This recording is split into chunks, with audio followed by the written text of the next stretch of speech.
За шокот и стресот тој 16 март и сликата пред ургентниот центар дури сега можам да зборувам. Во тие мигови, веднаш по првиот повик, неколку минути пред 4 часот, веднаш се упатив кон работа. За помалку од половина час сите бевме таму, целиот им, вели Драгевска Ѓорѓиева, главна медицинска сестра на клиниката за пластична и реконструктивна хирургија. Нашите болничари кои што многу ретко се спомнати во цела ова криза, но тој транспорт и движење на пациентите од една до друга клиника за да биде се една брзо и навремено зависи од многу луѓе. И во тие први моменти само се работеше, ниту се гледаше на времето како подминува, ниту колку часови поминавме. Се случи некои од нас да бидат и подолго од 20-30 часа во континуитет на работа. Во овој миг на сите ни е потребна психолошка поддршка без оглед дали ќе си признаеме или не.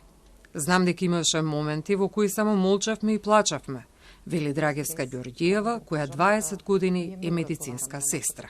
Со моите колешки сестри постојано разговарам со нив и би сакала и на другите да им кажам дека доколку имаат потреба можат да разговарат. Ова го алудирам повеќе на колешките од Кочани. Значи, тие што испаднале први на лице место, најмногу сочувствувам со нив. Ако нас не беше и го поминавме ова вака тешко, како им било ним. Во моментов дел од пациентите кои беа хоспитализирани во земја и странство доаѓаат на преврска во амбулантите и предстои период на рехабилитација, која кај секој пациент е индивидуална, но кај некој може да трае и повеќе години.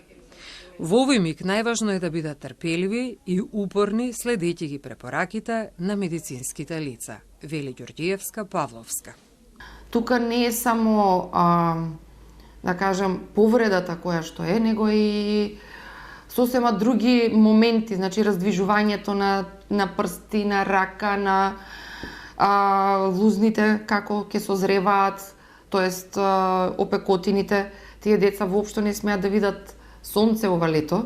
Тоа им се кажува и како препорака на секоја доаѓање кај нас, дека треба да функционираат ноќе или рано сабајле или касно поручек, кога нема сонце или кога ќе треба да излегуваат, да имаат заштитни ракавици, долги ракави, кошули памучни, капче памучно исто што ќе покрива скоро цело лице со вратна регија и сушињата.